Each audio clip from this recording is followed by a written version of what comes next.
Bana Kini, Bana Congo. Tala. Tout ça, c'est le président Félix Antoine Tshisekedi Tshilombo. Voilà, il y a un anga. Tu bêtes de ma marche. Tu lèves à gaz. On a la côté prison, on a bimi. Fatim, tu as bimi singaye. Tu as bon, c'est au Congo. Tu as changé la constitution en Mboka. Tu as une candidature dans l'Assemblée nationale. Les députés, tu as voté pour ça des pères de maires. Tout ça va vanter pour changer la constitution. Parce que le peuple est total. Je ne sais pas si tu as dans la liste de mon compte. Mais je vais bête à mon loft. Tu as président, bien aux des pères de maires. Autres petits mots de changer la constitution. Tu as tous les Rwandais, Burundais, Tanzaniens. Tu as compris que tu as Burundais, bien Tanzaniens, bien Ougandais, ou bien ceux qui sont Rwandais. Pour tout le monde, pas sûr de tout le monde. Comment il faut avancer? Il faut que tu aies Bandung, Kassai, Équateur, Est. Tu petit mot de passe, à gérer ma cambo.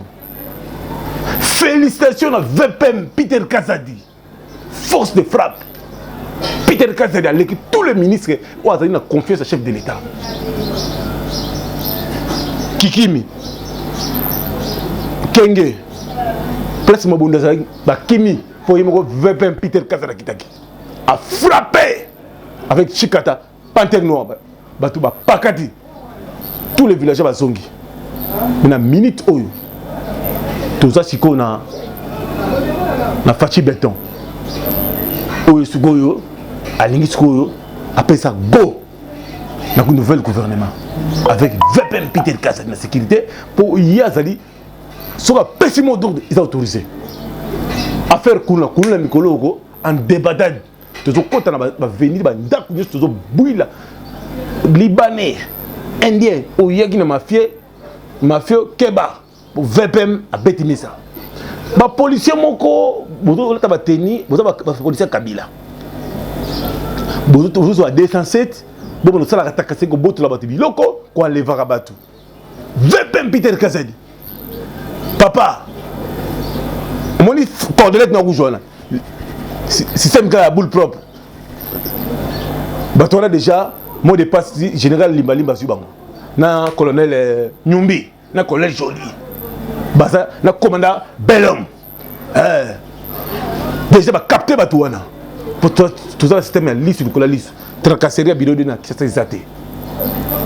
Tout ça bon ça Kinshasa avec Daniel Bumba, VPM Peter Kazadi Zawana avec Edi Yeli, le vice-gouverneur, Mouski Salomé Banda, pas tuer les filles attaquer les pointes. Avec Tchachomba la power. Avec le colonel Gaspard. Blague des analyses, blague au coin, blague au coin, blague au coin. Venanga Charles Kotolo la Kombe. Le véritable PDG, il y a Miba, Oyo Mokondia, Moka Pesio Confiance. Batu tout le monde ça. Charles Kotolo, Belongwa. Charles Kotolo, des pères de mères. Il y a ça dans la vision chef de l'État. Avec VP Peter Kazadi. Avec Guerrier Fati. Peter Kazadi, VPM. Tchachombala, Commandant Tabou, Freddy Pindi, Bakalufwa, James, Maître Kevin Kamuzuna, Wadeni Moulamba, Président Chips, Pacho RFI, Grenade. La minute au Congo, ils ont comme un paradis terrestre. Kalamba Mouji, ils sont aussi là. Kassai Bazotonga, Équateur Bazotonga. Naoki Batoumo Bazouta, Rebelle Mozo, Atikaki Bango, Nandego, Nanzoé, Nanyamo, Jeannette Kabila. Qui va côté dans centre fille na côté Ubangi pour attaquer Équateur, va attaquer Kisangani. Bokeba. Lisu de la lisu. Tout ils allaient des pères et des mères, aux pouvoir affacher. Social les obonga. PDG Sinel n'a attaqué mais après singa na kitaki na salle banquette par le que so bazo kata courant pour bazo bongisa banzela. Bakati courant, si c'est comme ça, banzela, puis on se courant. On a déjà aux observations. Pour nous Hollande là, ça sous, na ça qui yo. Au côté ba Rwandais pour attaquer Kinshasa, attaquer Oya. Au moins les populations Brazzaville, ba tomboke lio. Au moins ngosili. Awa, ils ont ordinateur. Awa ils ont grenade. Awa 100% fidèle de Fati. Pas tu réfléchis sur mon Konzamboka. Victor Lumbo lit sur mon Konzamboka le conservateur na Katalingo, na Katia Mo Amba. Tout le monde a mis ça dans mon Konzamboka. Des pères et des mères. Tous les cas. Le président Félix Tshisekedi est arrivé en début de soirée ce vendredi à Antalya, ville du sud-ouest de la Turquie, où se déroule actuellement le 3e forum diplomatique d'Antalya. Le thème de cette édition porte sur comment faire progresser la diplomatie en période de troubles. Objectif, permettre aux États participants de tenir des réflexions et de trouver des réponses communes face aux défis mondiaux. En marge de ce forum, il tiendra des rencontres bilatérales et des audiences. Durant le premier mandat du président congolais, les deux pays ont renforcé leurs relations, débouchant sur la signature de plusieurs accords de coopération dans les domaines de la sécurité, des transports ou encore de la santé.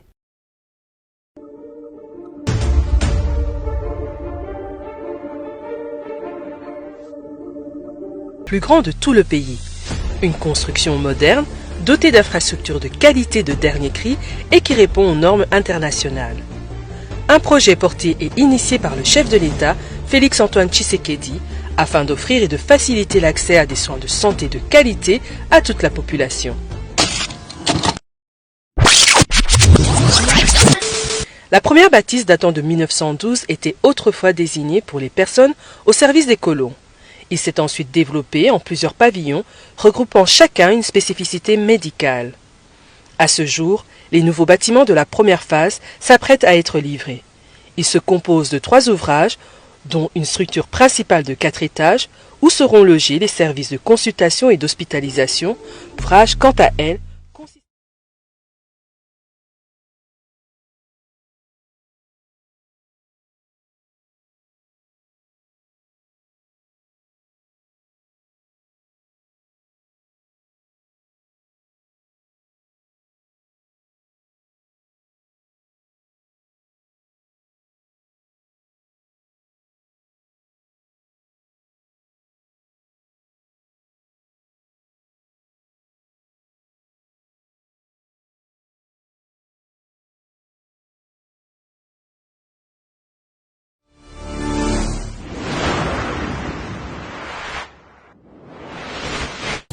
Donc, tous allons qui na réunion na vice-premier ministre pour la situation sécuritaire de la ville à Kinshasa. Na maïman suma utu ko le kamikolo oyo nde na simba décision ya suka ezwami ko bana mokolo alelo. C'est-à-dire lobi na tongo tolingi to mona ba motard na centre ville té. Motard auto kuta na centre ville to kuboto la moto pe to kangiye to tindi esika asengela zala pona ngonga mulai yami bale batu oyo batamulaka na boulevard pamba pa mosala na appelle Chege consort mon côté amona na sona kati na boulevard soki to moni ye to kokanga ye yami satu to boyi ba attroupement na ville kokuta bato 5, 6, 10 personnes na ville to boyi yango soki to moni bino to kokanga bino yesto boke et place ekozanga te pona kotia bino bansoto et puis porte patrouille kozala pamba te oyo population asali mikomi balé na kanisi ba paya ba moni ba yoki message et puis sengé na biso te ko sa relation diplomatique parce que diplomatie ezana makambo belé na kati ndé na mukuse na zongeli soki to moni motard na ville to kangiye yami balé ba Chege na ba batambola ka ba SDF o batambola na boulevard soki to moni bino to kangi bino place a rotia bino ezali attroupement na ville ezali souté comme on a batukili ke basangani 10-15 personnes soki to moni bino to kanga bino to ko continuer suka ndengo wana te le lolo bindenge mo côté yango to oyebisa na peuple congolais ba kinoise na ba kinois koyoka na bolam oyo to lobi pe ba yeba tia parti à lobby et gozali sundenge to mesali tout ne sera plus comme avant.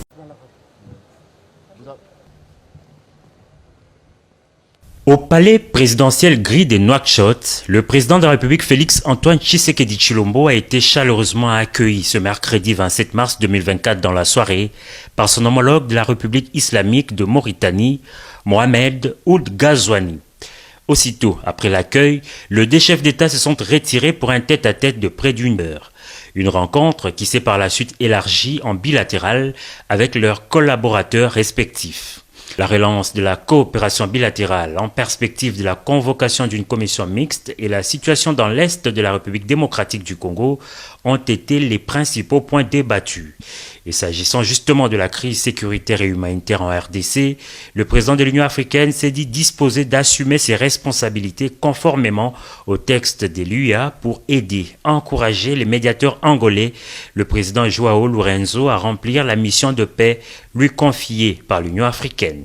Le président de l'Union africaine, le président mauritanien, a promis de faire de tout son mieux pour que le dialogue que le président Lourenço a relancé se fasse dans des conditions qui nous permettent de tirer le plus grand bénéfice de ce dialogue-là, qui suppose qu'on parle sincèrement, on se dit la vérité et on cherche dans un esprit constructif des solutions durables à la crise, pour nous à cette agression qui exige que l'armée rwandaise quitte notre pays dès lors que maintenant, à tous les niveaux, même au niveau de l'Afrique, il ne fait plus de doute que le Rwanda est le premier responsable de la situation tragique que connaît notre pays à l'Est. Ce qui concerne la coopération bilatérale, les deux pays comptent organiser une commission mixte Mauritanie-RDC. Il y a un travail d'évaluation qu'il faut faire et d'actualisation des instruments de coopération qui datent de 1974. Je crois que le travail va se faire comme d'habitude. Nous comptons convier nos experts à procéder à cette évaluation avant que nous puissions organiser de manière formelle la commission mixte Mauritanie-RDC. Perspective de développement économique, il faut rappeler que Kinshasa et Nouakchott ont une amitié vieille des années Mobutu.